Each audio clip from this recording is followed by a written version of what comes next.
word form နေဖြည့်တဲ့အခါမှာ adjective ပေးရတဲ့အခါကျရင်သူကို D1 ထည့်ရမှာလား D2 ထည့်ရမှာလား D3 ထည့်ရမှာလားဆိုပြီးတော့အဲ့လိုမျိုးလေးပြန်ပြောင်းပေးရတဲ့ဟာလေးရှိရပေါ့နော်အဲ့ဟာလေးတွေကိုကြပြလေးနဲ့ပြောပြပါမယ်ပထမဆုံးက access ကြားလေး D1 ပြေ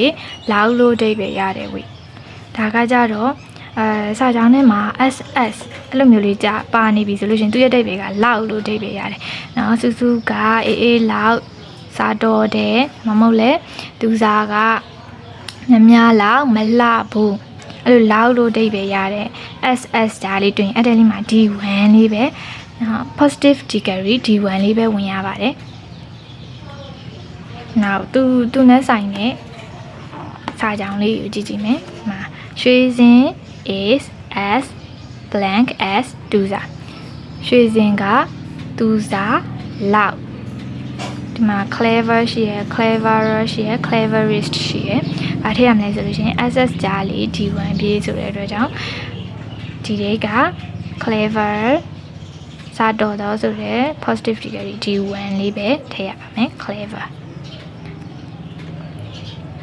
နောက်တစ်ခုက wish who စာလာ or ရောပါရေးပါ D2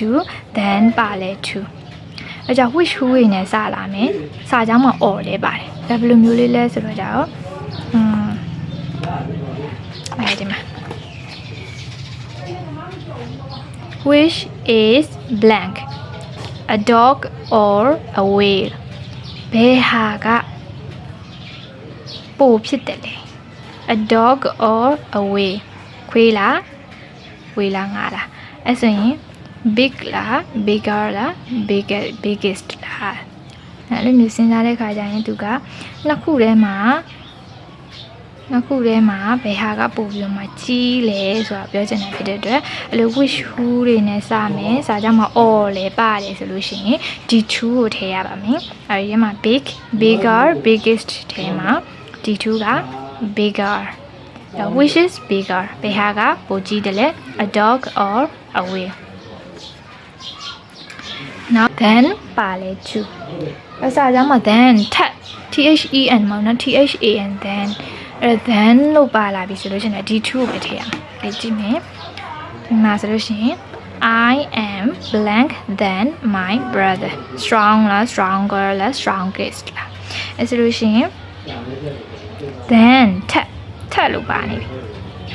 က်လို့ပါနေပြီငါကိုထက်ဆိုတဲ့နော်ရောက်မှာတယောက်ကပို့ပြီးတော့တာလွန်တဲ့အကြောင်းပြောချင်တာဖြစ်တဲ့အတွက် D2 ကိုသုံးမယ်နော် then ပါလေ 2 ဆိုတော့ကြတော့ strong stronger strongest ထဲမှာ D2 ဖြစ်တဲ့ stronger ကိုရွေးရပါမယ်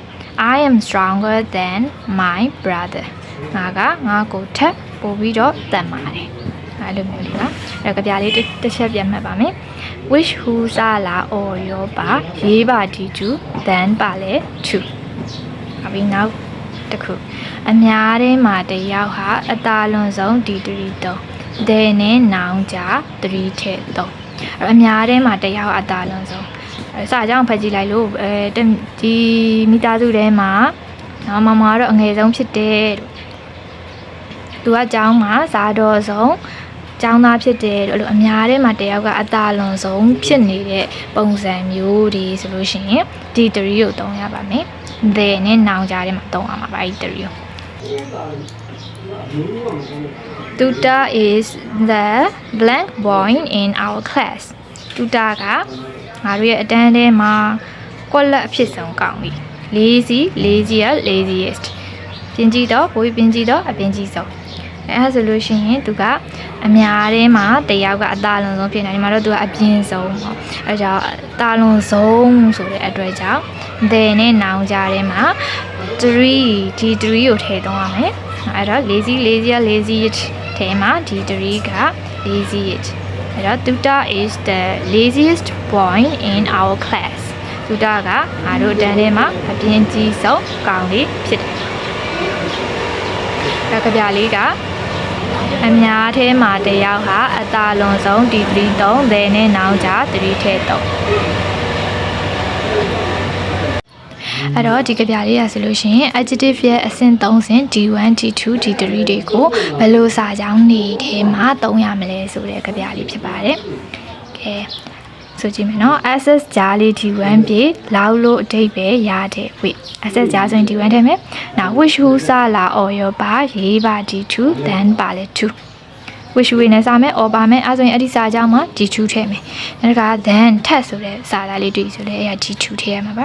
နောက်အများထဲမှာတစ်ယောက်ဟာအတာလွန်ဆုံး D3 3 then နဲ့နောင်ကြား3ထည့်3ဒီလိုမျိုးပုံစံမျိုးတွေ့လာပြီဆိုလို့ရှိရင် then နဲ့နောင်ကြားမှာ D3 ပဲထည့်ရပါမယ်အခုနောက်မှပေးထားတဲ့ exercise လေးတွေကိုဖြည့်ကြည့်ကြည့်ပါနော်